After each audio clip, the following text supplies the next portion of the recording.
ஆனால் 1 யோவான் 1:9 நாம் பாவங்களை அறிக்கையிட்டால் நம்முடைய எல்லா பாவத்திலிருந்தும் நம்மை ரட்சிக்க கிறிஸ்து இயேசு நல்லவராய் இருக்கிறார். அல்லேலூயா. கர்த்தருக்கு மகிமை உண்டாகட்டும். எல்லா பாவங்களையும் இயேசு கிறிஸ்துவின் ரத்தம் சகல பாவங்களையும் நீக்கி நம்மை சுத்திகரிக்கிறதாய் இருக்கிறது. 3வது குருத்துவம் என்று சொல்லப்பட்டிருக்கிறது. எபிரேயர் 13:4 வாசித்து பாருங்க.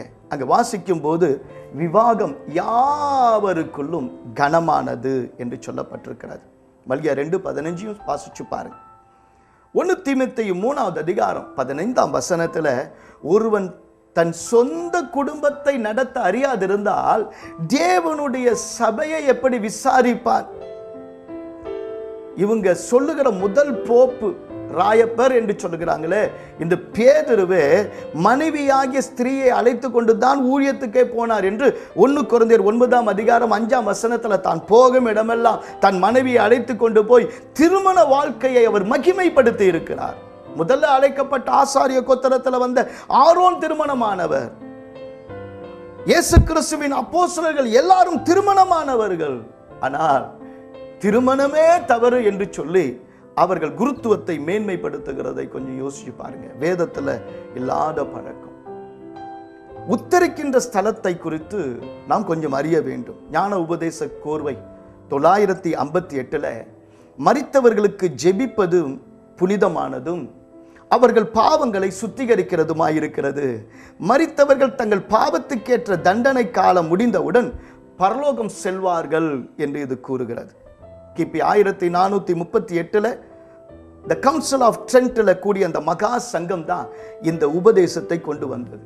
எபிரேயர் 9:27 வாசிக்கும் போது ஒரே தரம் மரிப்பதும் பின்பு நியாய தீர்ப்பு அடைவதும் மனுஷனுக்கு விதிக்கப்பட்டிருக்கிறது என்று சொல்லப்பட்டிருக்கிறது. கர்த்தருக்கு ஸ்தோத்திரம் உண்டாகட்டும். லூக்கா 16 வாசிச்சு பாருங்க. 26 ஆபிரகாம் சொல்லுகிறான், அங்கிருந்து யாரும் இங்கே வர முடியாது, இங்கிருந்து யாரும் அங்கே போக முடியாது. பரதீசுக்கும் பாதாளத்துக்கும் இடையிலே ஒரு பெரிய பிளவு இருக்கிறது. பரதீசில் இருக்கிறவங்க நேரா பார்க்கிற, பாதாளத்தில் பார்க்கிறவங்களுக்கு ஒரு சொட்டு தண்ணி கூட கொடுக்க முடியாதான். எங்க அப்பாவுக்கு 25வது வருஷமும் அவங்க பாட்டு பூச வச்சாங்க எங்க அப்பா சாவுக்காக. அப்படி 25 வருஷம் பார்த்து கல்லறைகள்லாம் போய் வந்து எல்லாம் கும்பிட்டு பூசை எல்லாம் வந்து முடிச்ச பிறகு எங்க அம்மாவை பார்த்து கேட்டேன், ஒரு பூசை வச்சாலே உத்தரிக்கிற ஸ்தல ஆத்துமா பரலோகம் போகும் அப்படின்னு சொல்ற நீங்க 25 வருஷமா வைக்கிறீங்களா, இன்னுமா அப்பா பரலோகத்துக்கு போகலன்னு கேட்டேன். எங்க அம்மாவுக்கு ரொம்ப கோபம் தான் வந்துச்சு.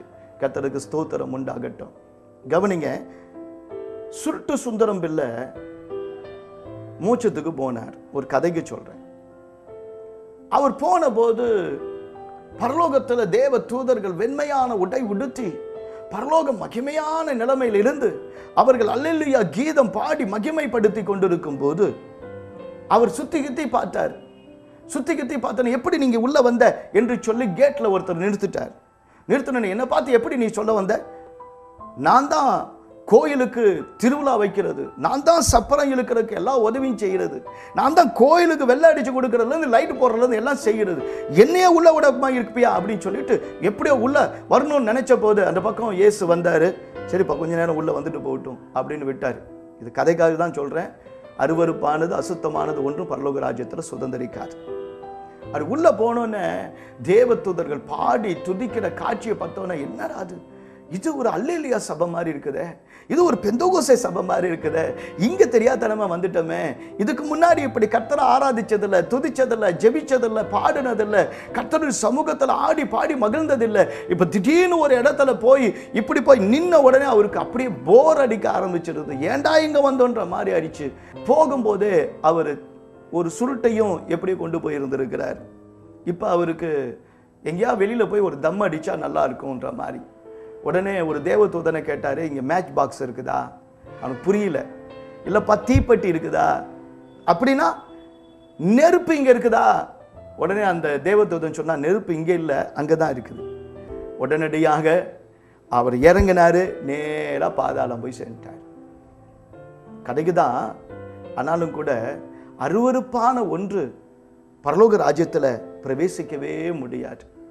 ஜெபம் பண்ணி ஒருத்தவங்களை, அல்லது அழுந்த மரியாயே சொல்லி ஒருத்தவங்களை, அல்லது நாம இப்படி ஜெபம் பண்றதுனால பூச வைக்கிறதுனால ஒருத்தவங்களை பரலோகத்துல கொண்டு போய் சேர்க்க முடியுமானா, தேவன் தம்முடைய ஒரே பேரான குமாரனை இந்த பூமிக்கு அனுப்பியிருக்க வேண்டிய அவசியமே இல்லையே.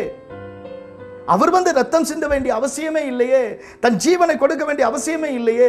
ஒருவனும் மனம் திரும்ப வேண்டிய அவசியமே இல்லையே.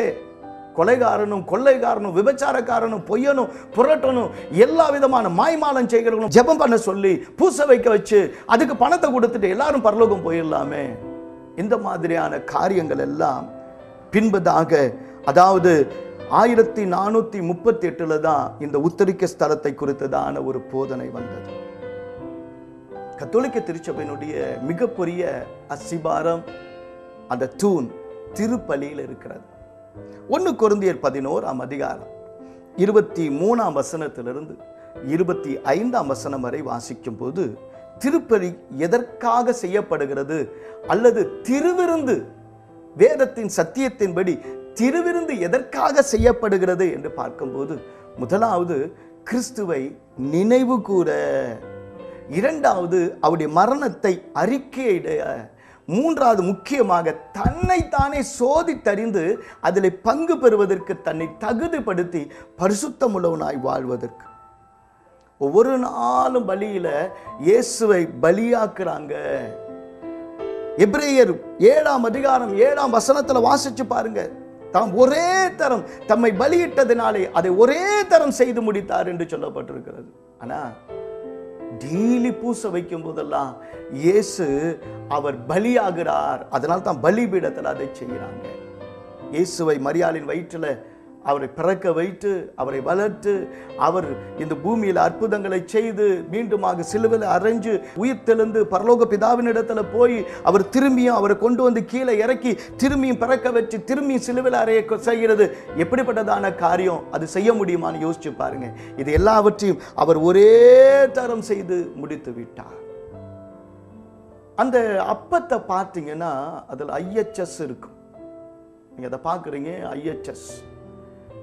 அந்த IHS எதை குறிக்கிறது என்று சொன்னா, அந்த நாளினுடைய எகிப்திய திருத்துவமான இசிஸ், ஹோரஸ், செப், தாயாகிய கடவுள், பிள்ளையாகிய கடவுள், தகப்பனாகிய கடவுள் என்று சொல்லி அவர்கள் ஒரு திருத்துவத்தை வணங்கினார்கள்.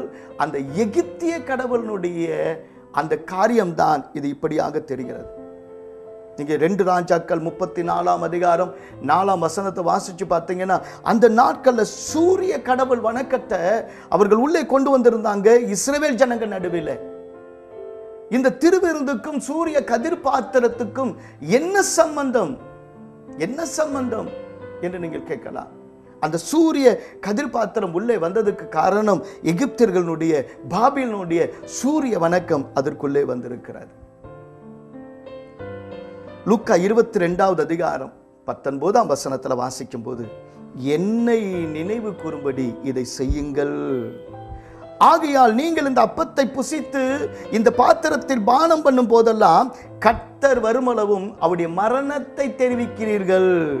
அதுதான் 1 கொரிந்தியர் 11ஆம் அதிகாரம் 26ஆம் வசனமும் சொல்லுகிறது. தேவனுக்கு மகிமை உண்டாக பேசுகிறேன். கிறிஸ்துவை நினைவு கூற, ஒரு பர்த்டேனா ஒரு பிள்ளையினுடைய பர்த்டேயை நம்ம நினைவு கூறுகிறோம். ஆனால் அந்த கேக்குக்குள்ள அந்த பிள்ளை இருக்கு அதனால வெட்டி கொடுக்குறேன் அப்படின்னு சொன்னா யாருமே அந்த கேக்கை சாப்பிட மாட்டாங்க. மலை முழுங்கிகளை பார்த்துருக்குறோம், ஆனால் இயேசுவே முழுங்கினவங்களை நம்ம என்னன்னு யோசிக்கிறது. நான் சின்ன வயசுல பூச உதவியெல்லாம் செஞ்சுட்டு இருப்பேன். அந்த நாட்களில் நான் அப்படியே பார்ப்பேன், யாராவது வாயில் அது கடிச்சா உடனே ரத்தமாக வரும் அப்படின்னு சொன்னாங்க. அதனால் கஷ்டப்பட்டு அழகாக அதை முழுங்கி பார்க்கும்போது பூச உதவி செய்கிற நேரத்தில் சாமியார் அதை நல்லா கடித்து சாப்பிடுவார். அவர் வாயிலேருந்து ரத்தம் வருமானு பார்த்தேன், இல்லை. அதுக்கு பிறகு போர்டிங்கில் எனக்கு தீனி எதுவும் கிடைக்காது, ஆனால் இதையே எடுத்து கொண்டு போய் தின்ன காலம் உண்டு. எனக்கு ரத்தம்லாம் வந்தது கிடையாது. ஏதோ இதுக்கும் கிறிஸ்துவத்துக்கும் கிறிஸ்துவனுடைய வசனத்துக்கும் சம்பந்தமே இல்லை. திருப்பலி என்கிற ஒரு வார்த்தை வேதத்துல ஒரே தரம் அவர் செய்து முடித்தார் என்று இருக்கிறது. அனுதினமும் செய்து அனுதினமும் இயேசுவை சாகடிக்கல்ல, நாம் கிறிஸ்துக்குள் பரிசுத்தமாக பரிசுத்த வாழ்வை காத்துக்கொள்ள இனி கிறிஸ்துவை போல வாழ்வேன் என்கிற ஒரு திட்டவட்டமான காரியத்தை சொல்வதற்கு தான் கர்த்தர் இந்த காரியத்தை நமக்கு திருவிருந்தாக கொடுத்தார். ஆனால் வேற ஒரு காரியமாக அது மாறி இருக்கிறதை கொஞ்சம் யோசிச்சு பாருங்க. அதுல நிச்சயமாக இயேசு இல்லை, அவருடைய பிரசன்னமும் இல்லை. அது நினைவு கூற செய்த காரியமாக இருக்கிறது. கர்த்தருக்கு மகிமை உண்டாகட்டும். மூன்றாவதாக, இந்த சமாரிய ஸ்திரீ இயேசு கிறிஸ்துவினிடத்தில் யோவான் 4ஆம் அதிகாரம் 12ஆம் வசனத்திலே இப்படியாக கேட்கிறாள், நீர் யாக்கோபை பார்க்கிலும் பெரியவரோ? அவர்தான் இந்த கிணறை கொடுத்தார், அவருடைய பிள்ளைகளும் அவருடைய மிருக ஜீவன்களும் இதை குடித்தது உண்டே.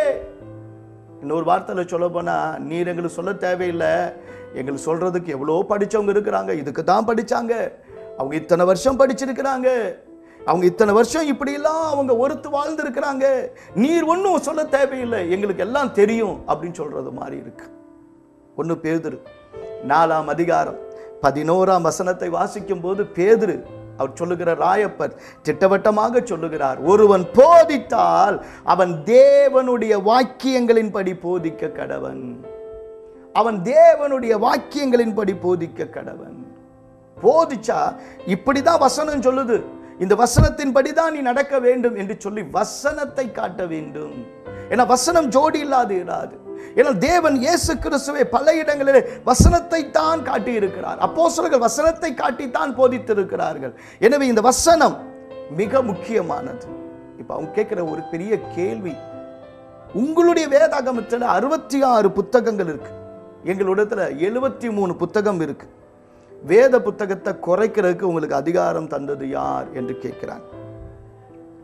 புனித ஜெரோம் முதலாவது மொழிபெயர்த்த அந்த லத்தீன் உள்கேற்றில் இந்த 7 புத்தகங்கள், அதாவது தொபியா, யூதித், எஸ்தரின் சேர்க்கை, ஞான ஆகமம், 2 மக்கபேயர், தானியேல் 1 மக்கபேயர், 2 மக்கபேயர், தானியேலினுடைய பிற்சேர்க்கை, இப்படிப்பட்டதான எந்த காரியமும் இருந்தது இல்லை.